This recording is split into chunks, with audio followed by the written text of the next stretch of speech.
All right, greetings everyone. So my name is Jamie Lennox. I'm a senior software engineer at Red Hat. I've been a core member of the Keystone team for about 18 months. And in that time, Federated Identity has been one of the big advancements in Keystone and OpenStack in general. But it's also been talked a lot about over that time. If you're interested in Federated Identity, you've probably seen a couple of talks and waded through a hell of a lot of blog posts. So I was asked this year to do something a little bit more technical and a little bit more in depth. So we're going to live dangerously and try to do a live walkthrough of setting up Horizon and Keystone using Web SSO, so Web Single Sign-On. So hopefully the point here is to check out some of the warts and explain the purposes of all the config options as we go through that we have to set to make it work. So because of that, I'm not going to do a whole lot of explanation of all the different types of identity protocols. They're well covered online, and at a high level, they're all doing a fairly similar job. They're trying to manage your user credentials so that you never have to give your secrets, your password or anything to your service provider. Now in Keystone, SAML is the most mature of these protocols, and it's mainly because it's used a lot in big enterprises and it's what we targeted first. Most of what's available here, it's going to work the same way for the other federated protocols. So the high-level flow is you have two types of entities, the service provider and the identity provider. Service provider is what you're trying to get resources off, and the identity provider is the storer of your user information. You ask the service provider for a resource, and we're not logged in yet, so it rejects you, and your browser gets redirected over to the identity provider. You do the standard username and password, or hopefully something a little bit better in terms of login over there, and the identity provider returns an assertion. And an assertion is all of the information that that identity provider knows about the user. That gets redirected through your browser again back to the service provider, and the service provider can decode or decrypt all that information and make its own judgment then using that information on what the user is allowed to do on that service. So in OpenStack, it's not that simple. We've got separate services for all these things. So in this analogy, Keystone is going to be our service provider, and that doesn't work. Keystone doesn't have forms, it doesn't have fancy login pages and web redirects, and nor do we want to teach Horizon how to deal with, how to retrieve all of these different Web SSO authentication methods. That's not its job either. So we're specifically talking about web single sign-on, so users having a web browser and being redirected all over the place. And so we need to figure out how then to mix Keystone and Horizon together and get this to work. So at a high level, we need our browsers to go to Horizon. They then get redirected over to Keystone. Keystone manages redirects you again over to the IDP, the identity provider. You log in there, the identity provider will return to Keystone the assertion. Keystone will take that assertion, log you in and issue you a token based on the assertion, send that token to Horizon, and then it's business as usual for Horizon. It doesn't have any, once it's got a token, it doesn't know specifically whether you logged in with Federation or any other your standard username and password. And so this is all, again, web exchanges. So those loopy lines from Horizon to Keystone and such, they're all web redirects. Horizon will never talk directly to Keystone or Keystone to the IDP. In reality, it's way more complicated than that. This is a real diagram that I stole from my manager, and they've shown it to clients. And this is sort of the recommended what we're going to set up today. You don't need to know most of it. It's Horizon to Keystone, Keystone to the IDP, IDP returns the assertion, Keystone turns into a token, Horizon, continue. For our SAML provider, we're going to be using Epsilon. So Epsilon's a fairly new project, and its goal is to be a standalone SSO front end to existing or your older identity providers. So it can take information from a couple of sources like SSSD or PAM at the moment, and there are others that are expected to come in the next sort of releases. You can log into that in a number of ways depending on what the backend supports, but then provides that information from that backend source as a SAML assertion. This means that you can get single sign-on and web federation from your crusty old IDP that otherwise doesn't support it and never have to have modified that backend. At the moment, the federated protocol is SAML. That's the only one that's supported, but I know OpenID Connect and there are others in the future.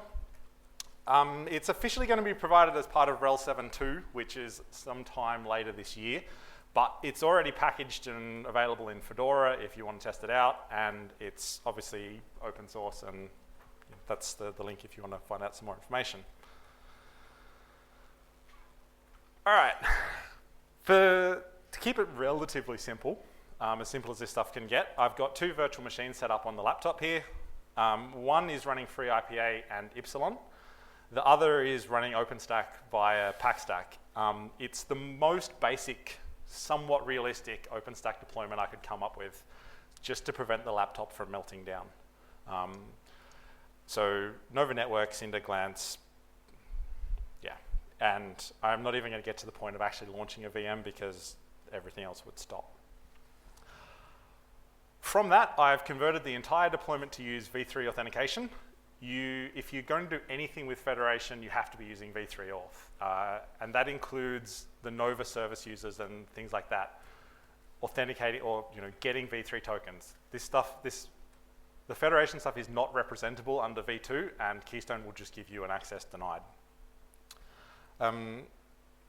I've pushed the scripts, the Ansible scripts I was using up to GitHub. Included there are all of the hack notes I've had to do, making the presentation.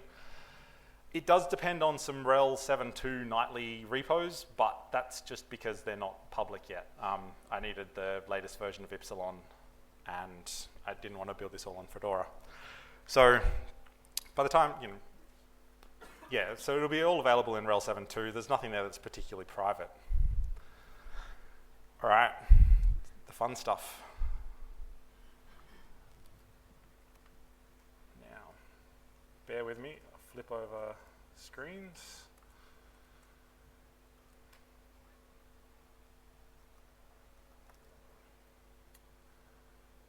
All right, so if you haven't seen it before, this is FreeIPA, the website at least.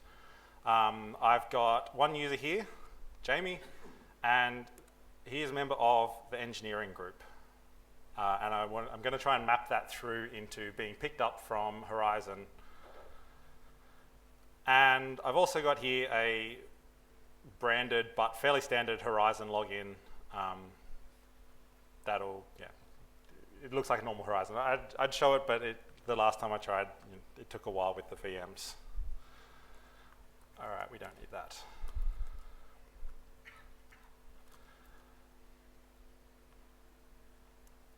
Oh no, it's lost my spot.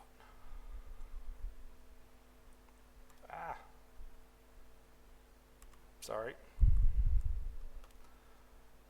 All right, so the way we're going to try and set this up is we're going to do it in the way that the auth would normally flow. So I said I repeated that sequence of steps a couple of times. We're going to, it's not the most efficient way. If you know all of what the options are, you can set these up in a lot less commands.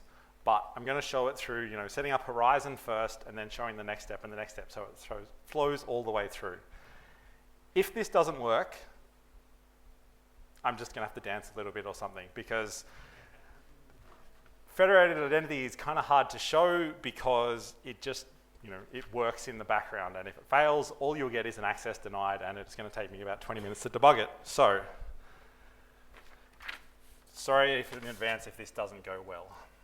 All right, first steps. This is what they wanted. Live dangerously and show something complicated.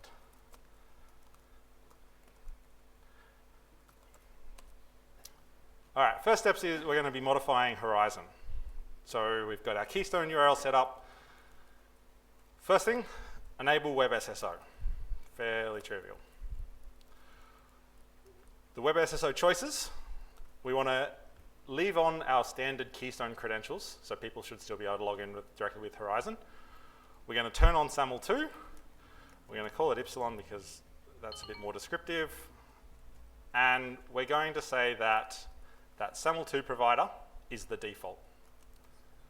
Now, this does actually show off a bug, which I just have to live with for the moment. It should be fixed by the time it's ready, but if I now flip over to Horizon, there's too much running on this laptop. I tried to find a bigger machine, but that's really bad. Okay. Flip over to Horizon and authenticate using Epsilon. Now the bug here is that normally when these username and passwords aren't useful for Epsilon. That's Keystone credentials. If you flip over to Epsilon, they're supposed to disappear, and I'm not sure what the Horizon guys have branded wrongly there. So we're just gonna have to ignore the username and password box. Authenticate using Epsilon and sign in. Now this is obviously not gonna work, but this will be Horizon pushing out to Keystone and saying, authenticate me. And fairly useless error message. Now we need to set up that Apache handles that request and forwards you over to the proper identity provider. Now, there's a little bit of magic involved here. It's an Epsilon client install, and it's just a few commands. In the later version, a few of these have been cut back, but what we're doing is we're authenticating, we're saying where the protected directory is in Epsilon, in this instance, and we're registering this machine as an Epsilon service provider. So let it register, and so it's generating certificates and authenticating. Now, if I go over to Epsilon and log in,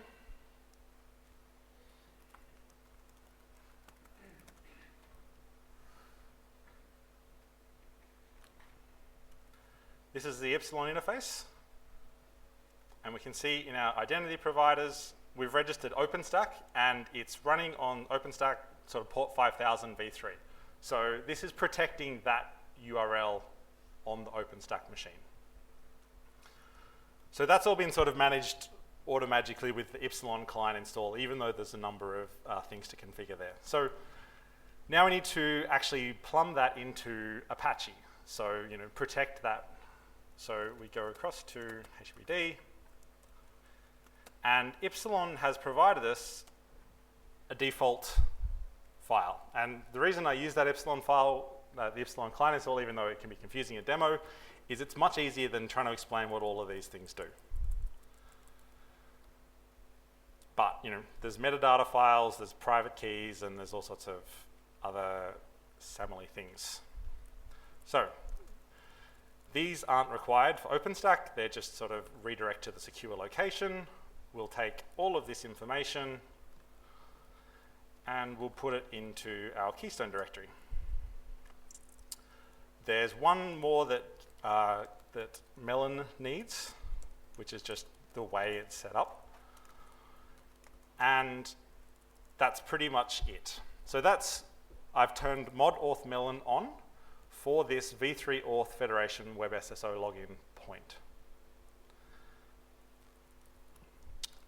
Quit out of that. Restart again.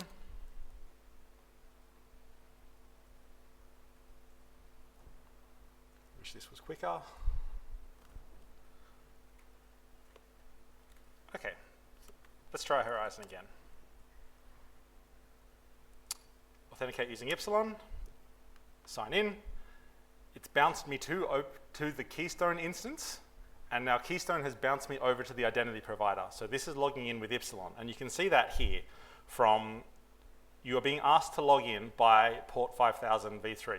So you're being asked to log in by Keystone, not by Horizon. So I log in with the user that I have in IPA. That should succeed and create the SAML assertion and send me back to Keystone. Okay, so that's landing back in Keystone, and we haven't set up anything in Keystone yet to know how to handle that assertion, so that is the error I was expecting. All right, modifying Keystone. Now, that message there is saying, I don't know who dashboard auth WebSSO is. So in this message, we're being asked to return us to this, and that's horizon. So we need to tell Keystone that that's a valid horizon to use. So if we go to Federation, Trusted Dashboards, we insert that value into the trusted dashboard, and that says this is an allowed host. You know, we can accept commands for this horizon. Whilst we're here, we go to auth. We turn on the SAML method. We don't need OAuth. We turn on SAML. Oh, SAML2. And SAML2 is the mapped plugin. So that's saying anything that's coming in through SAML2, we're going to send that off to our mapping engine.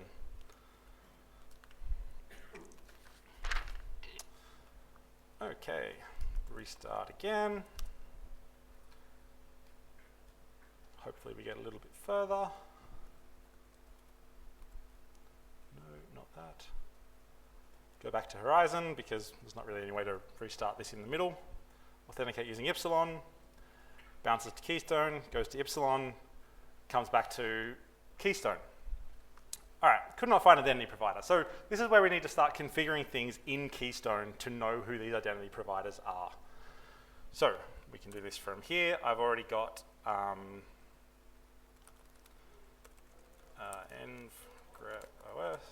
So I've already got my credentials set up. There's nothing particular there you can steal. So create the identity provider. Remote ID. Now, in WebSSO, we only have one route. In the existing CLI authentication methods, there was a different route established, different URI for each of the different identity providers. In WebSSO, the expectation is you would come into Keystone and you would be presented with a discovery page. Now, modauthmelon and modshib can both handle that, and you get redirected to pick your, from a list of Google or something similar to that. So Keystone only has the one. So we need to set up that this remote ID, and it's this remote ID, maps to this new identity provider that we're creating. Create identity provider, Epsilon.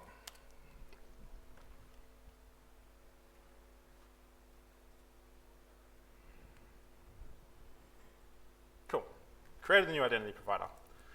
Now, within that identity provider, we are going to enable the provider. We are going to put in a mapping that doesn't exist yet because that doesn't get validated and it makes the talk easier, and create the SAML2 protocol within that mapping, within that provider. Cool. Do the horizon dance. Could not find mapping, Epsilon mapping, which is pretty much what we expected. So it means it's found the identity provider in Keystone. It's wanting to know how to turn those attributes that are coming in from the SAML assertion into something that Keystone understands and creating a Keystone token from that. All right, so we don't have anything set up so far to actually do that. So the way I like to do this, and there's a few ways to do it, but I kind of just find it easier to print out the entire environment that is being returned from the SAML provider. So I have a test script just here, which instead of going through the horizon, will just farm off to this modwizgy, and all it's doing is pretty printing the environment coming in from the request.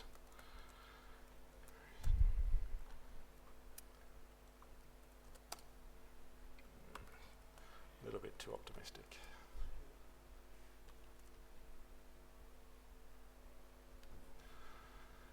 Log in via Epsilon, goes to Epsilon, comes back, and this is everything that comes in on a standard request. So mixed in here are your normal Apache environments and everything else. But if we get halfway down here, we start seeing things with melon as a prefix. So this is what IPA and modauthmelon is telling me I know about this user, and what free IPA is dished up. And you can see there that it's pulled out my full name and things from IPA, and it's given me the groups of IPA user and engineering. So that's great. That's kind of what I'm looking for. That's that engineering group that was going to determine my roles initially. So we don't need that anymore. So we need to now create the groups that in Keystone that user will be mapped into.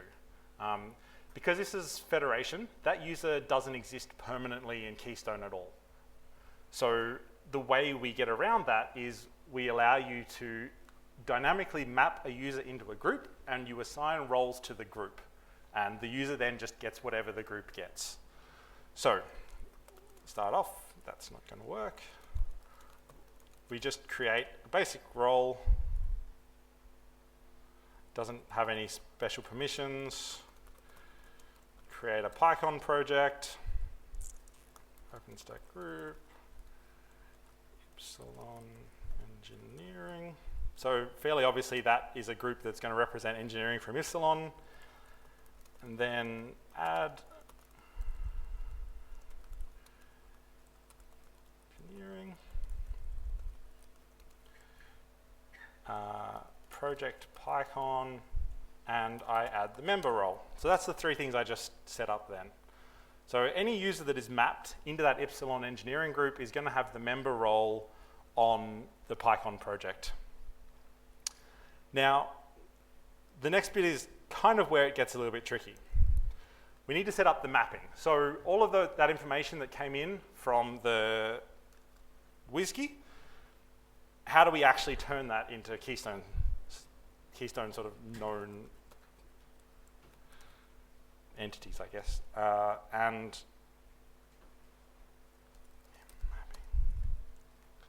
this is what a very, very basic mapping file looks like.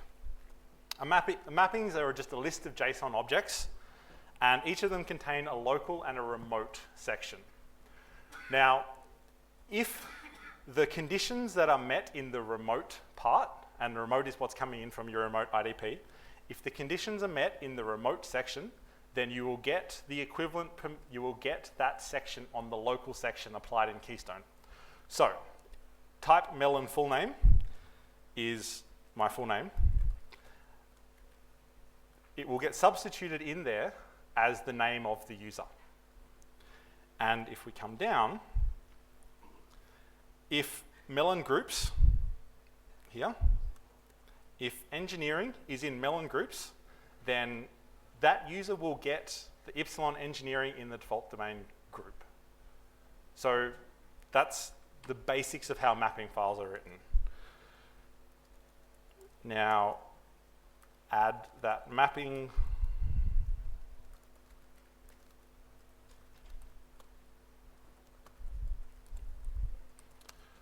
to what we already told it to expect.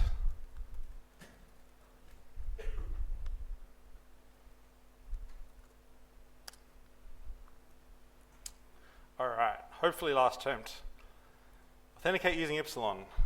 Goes to Keystone, bounces to Epsilon, goes back to Keystone, and Horizon.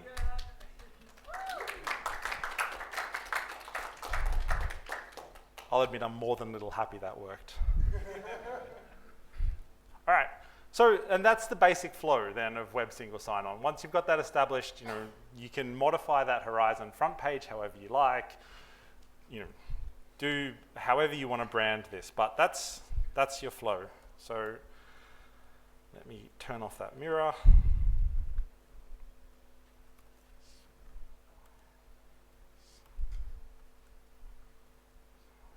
Apply.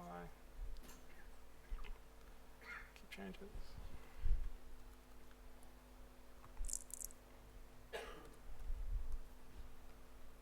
We went through that, we went through that, we went through that. There were the steps. We started with Horizon, we went to Keystone, everything else. I've explained that a few times. Again, you could short circuit that. I mean, if you knew what your mapping was ahead of time, if you knew what was expected to come through Model of Melon, you didn't need to do it in each one of those individual steps. But I think it helps for the demo to sort of see what everything's used for. So I don't have that much to add to that.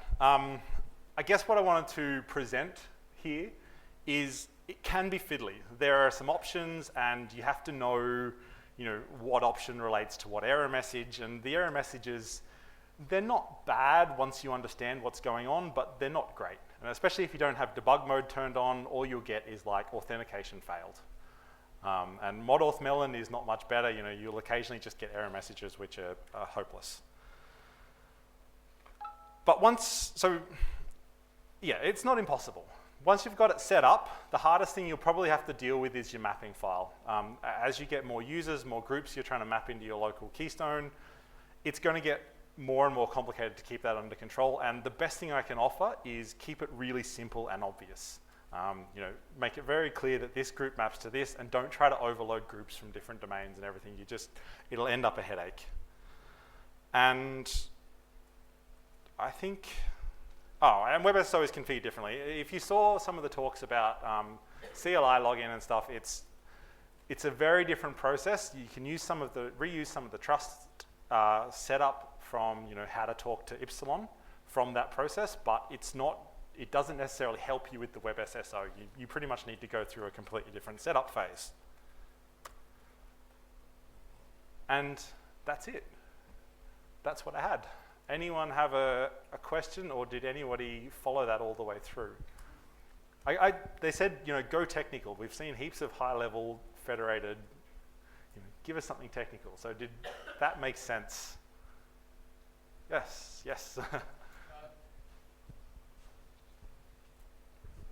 I'm basically a dev, but I have been tasked to set up a Shibboleth server, and it just went over my head. So, and I was wondering if I can. So I found the way that you debugged using a Python server quite interesting. Can you point me in the direction of some more debugging techniques for setting up an IDP server? So that script was I showed it. It was like 5 lines of pretty printing what comes in from the request environment. It's pretty printed because there are actual objects in there, so you can't just dump it out as JSON. I find that's my best one. Like, go from Apache and put in a path there which does nothing but dump out all of the information you need to know. The other thing that's useful is RPDB. So you've seen normal PDB and such, but RPDB is PDB, but it opens up a port. It opens up port 4444, and you can netcat into there and control it on your terminal in the same way you would do PDB. But you get a prompt, because if you're running behind Apache and you put PDB, it will just fail out because there's no terminal there to attach to. So they're my 2 basic ones. Hijack it at Apache level and use PDB, RPDB if you can get into Python.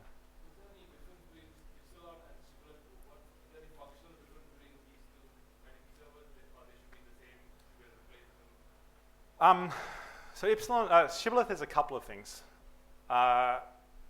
Shibboleth has an Apache side module, and it has a server as well. Mod Shib in this case I've replaced with mod auth melon, and purely because that's what we package and ship with Rel, so it was easier. I don't know about setting up a Shibboleth server. I've tried to do it, but I've always tried to do it on either a CentOS or Relbox, and it's difficult. So it really depends on what the store you're trying to back things onto is.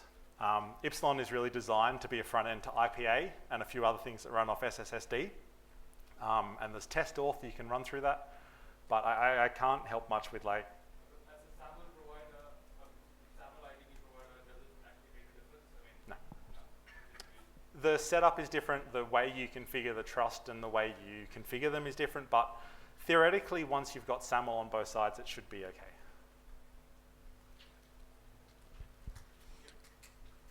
Hi, I'm from Service Delivery team. So I work with the customer installation after support. So I have 2 questions. Number 1, the process you show us is very much simple for you, but I can say it's not going to be easy. I didn't get this right the first time. And the way you configure it, it could be done, but it seems to be very much complicated when there's going to be a problem. So is there going to be a very easy install a step-by-step solution are going to be much easier, simpler way. Like the example I want to give, like when we have a free IPA tool, before version 3, it was very complicated. Now it's become very easy. It's going to when it's going to happen? So I know they're in the process now of going through the initial stages of drawing up Puppet modules and stuff to sort of get this stuff auto-deployed. The Epsilon client install is fairly simple as well. I still think the point, yeah. As I said, so Puppet will come along and handle like creation of the identity providers. I still think mapping is going to be the part where people run into the most trouble because it's just going to get really large. I know they're working on that as a Horizon plugin, so you should be able to like graphically map those around. And I know on the Keystone server side, there is a tool that can validate your mapping to at least make sure you don't have invalid JSON.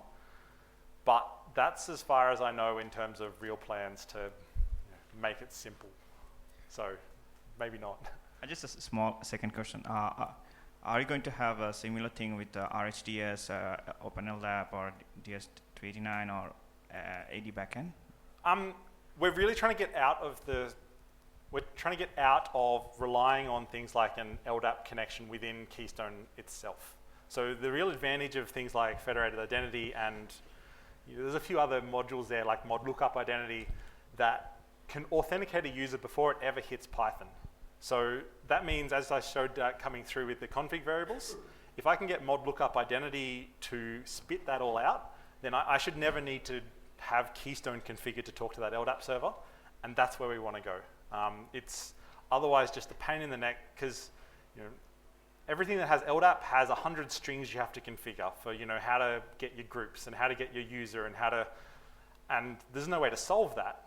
But at least if we push it up into the Apache realm, A, I don't have to deal with it, and B, it's done once and hopefully correctly that more people than just Keystone are going to use. And there is another talk on, if you're interested in that, there is phrases in the Django track later, which is all about Apache modules for authentication. Cool. All right. Thank you very much, Jamie. Cool.